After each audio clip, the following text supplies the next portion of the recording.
کہ آج ماتحت عدالتوں سے لے کر سپریم کورٹ کے دفتر میں، سپریم کورٹ کے جج تک کوئی بھی یہ نہیں کہہ سکتا کہ اس کے دفتر میں خفیہ اداروں کے اہلکار موجود نہیں یا ان پر مرضی کے فیصلے صادر کرنے کے لیے دباؤ نہیں ڈالا جا رہا۔ وہ یہ کہتے ہیں کہ اب بھی خفیہ ادارے ہمارے وہ دباؤ ڈال رہے ہیں ججز پر، کیا کرنا ہے، کیسے کرنا ہے، کس کو سننا ہے، کس کو نہیں سننا۔ محمود خان اچکزئی صاحب یہ بتا رہے ہیں۔ پھر وہ کہتے ہیں کہ انتخابات ہو رہے ہیں ملک میں، 2024 کے حالیہ انتخابات میں جو ہوا دنیا میں کہیں بھی اس کی مثال نہیں لا سکتے کہ جس پارٹی سے یہ خطرہ ہو کہ وہ الیکشن جیت جائے گی تو اس کے انتخابی نشان پر پابندی لگا دی جائے، وہ بھی عدالت کے ذریعے۔ یہ محمود خان اچکزئی صاحب بات کر رہے ہیں۔ ویسے پاکستان تحریک انصاف نے اس کے باوجود بھی جو ریزالو شو کیا وہ مثالی ہے۔ یہ محمود خان اچکزئی صاحب کی گفتگو ہے۔ میرے پاس اطلاعات یہ ہیں کہ اب اچکزئی صاحب استعفوں کی بات کریں گے، قومی اسمبلی سے، سینٹ سے استعفوں کی بات کریں گے، اور محمود خان اچکزئی صاحب کہیں گے کہ ہمیں استعفے دے کر باہر نکل آنا چاہیے۔ یہ لاسٹ ریزورٹ ہے۔ پاکستان تحریک انصاف، تحریک تحفظ آئین پاکستان اور سنی اتحاد کونسل وغیرہ ملا کر یہ لاسٹ ریزورٹ ہے۔ تو استعفوں کی طرف جا سکتے ہیں، اور استعفوں کی طرف جائیں گے تو پھر کہیں گے آپ ہماری بات مانیں۔ سسٹم کیا تیاری رکھتا ہے؟ سسٹم یہ تیاری رکھتا ہے کہ استعفے آ جائیں گے تو ایک ایک دو دو کر کے بندے بلائے جائیں گے، اور پھر ان سے پوچھا جائے گا کہ آپ استعفیٰ دے رہے ہیں یا نہیں دے رہے۔ لوگ کہیں گے دے رہے ہیں، تو پھر آگے بڑھا جائے گا کہ کیا کرنا ہے، لیکن ٹکڑوں میں یہ کام کیا جائے گا اور ٹکڑوں میں ہی الیکشن ہوں گے۔ یہ نہیں ہوگا کہ 85-90 کے قریب لوگ جو ہیں وہ استعفیٰ دیں اور پھر اس کے بعد جو ہے ایک ساتھ ان تمام سیٹوں پر ملک بھر میں منی الیکشن جیسی صورتحال ہو جائے۔ یہ نہیں ہوگا۔ جو انہوں نے پہلے کیا ہے وہی یہ اب بھی کریں گے۔ ایک بات۔ دوسرا، یہ جو بجٹ کا معاملہ ہے، دیکھیے اس بجٹ میں ایک عام آدمی کے لیے ہے کیا، یہ سوال بڑا امپورٹنٹ ہے۔ وفاقی بجٹ 2026-2027 مالی سال جو ہے 2026-2027 کا، وہ ابھی پیش تو نہیں ہوا لیکن اس کی لیکس سامنے آ رہی ہیں۔ 10 جون کی بات کی جا رہی ہے، یہ 8 یا 12 بھی ہو سکتی ہے، لیکن 10 کی بات کی جا رہی ہے۔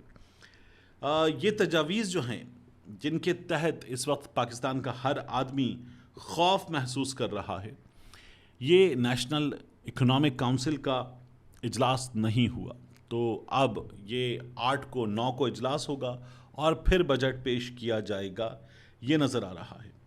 Primary surplus G D P کا 2% پروگرام آئی ایم ایف کا ہے، تو سخت اسٹرکٹ فسکل ڈسپلن اس کا مظاہرہ کرنا ہوگا پاکستان کو، اور ہدف جو ہے وہ پچھلے قرضوں سے سود کا، وہ فسکل ایئر 2026-27 بجٹ کا تقریباً آدھا حصہ ڈیٹ سروسنگ یہ ان پر چلا جاتا ہے۔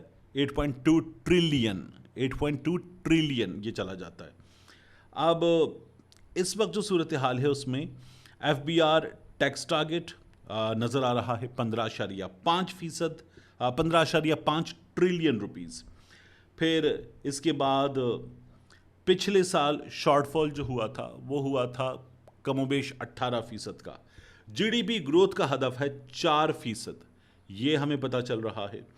انفلیشن جو ہے وہ 7 سے 8.5 کے درمیان رہنے کی توقع ظاہر کی جا رہی ہے، اور ریزروز بہتر ہیں مگر قرضوں کا بوجھ بہت بھاری ہے۔ اس حکومت نے ہم پر تقریباً 98,000 ارب کا قرضہ لاد دیا ہے، اور یہ قرضہ پاکستان کی تاریخ میں کسی بھی حکومت کی جانب سے شہریوں کے سروں پر مسلط کیا گیا سب سے بڑا قرضہ ہے۔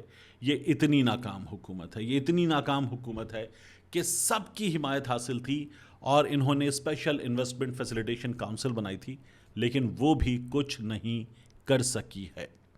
ملتے ہیں انشاءاللہ آپ سے اگلی ویڈیو میں۔ بجلی گڑبڑ ہو گئی، وہ پرواہ نہیں۔ میں نے ان سے کہا تھا کہ سیاسی اپنے وطن کے مفادات کے بچاؤ کے لیے جب حکومت بھی وہ غرض نہ رکھے، فوجیں بھی غرض نہ رکھے، ملیشیا بھی غرض نہ رکھے، پولیس بھی غرض نہ رکھے، تو ہمارے پاس صرف ایک ہی راستہ ہے۔ میں نے یہ کہا تھا لوگوں سے کہ ہماری سیاسی جدوجہد کے لیے مہربانی کریں، پشتون اپنے گھر کا ایک بچہ ہمارے حوالے کریں۔ یہاں سے انہوں نے لکھا دیا جی محمود وہ بنا رہا ہے. گڑبڑ نہ کریں، گڑبڑ نہ کریں ہم معلومات رکھنے والے لوگ. ڈپٹی کمشنرز کلرک، اس میں ہمارے بچے ہیں، پشتون براوی بچے بیٹھتے ہیں، ان میں جو آپ کہتے ہیں ہمیں پتہ چلتا ہے. آپ نے بہت اہم میٹنگ میں آپ نے لوگوں سے کہا ہے کہ قبائلی لوگوں کے لشکر بناؤ.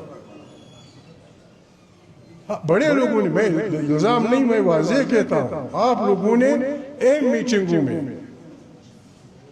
لوگوں کو کہا ہے کہ اپنے اپنے علاقے میں قبائلی لشکر بناؤ. یہ اتنی بڑی آرمی، ایف سی، فوج، کیا لشکر بنا رہا ہے؟ کیا کر رہے ہیں؟ یعنی لشکر کس لیے؟ خانہ جنگی کی طرف. بڑی فوج ہے آپ کی، بڑی. آپ نہیں چھوڑ رہے، آپ نہیں چھوڑ رہے. نقائص ہوں گے اس سسٹم میں، لیکن جو انگریز نے ہمیں نظام دیا ہے پولیس کا، بہت حد تک پرفیکٹ ہے. بہت چھوٹا علاقہ ہے. آپ یقین نہیں کریں گے، میں نام نہیں لوں گا، آپ یقین نہیں کریں گے. 6 مہینے پہلے، 6 مہینے یا 5 مہینے پہلے ایک آدمی آیا کہ جی یہ آدمی آپ کے علاقے کا رہنے والا ہے، فلانی جگہ کاروبار کرتا تھا، اس کے ہاں ڈاکہ پڑا. میں نے اس کو کہا کیا رہنے والے ہو؟ اس نے کہا فلانی جگہ.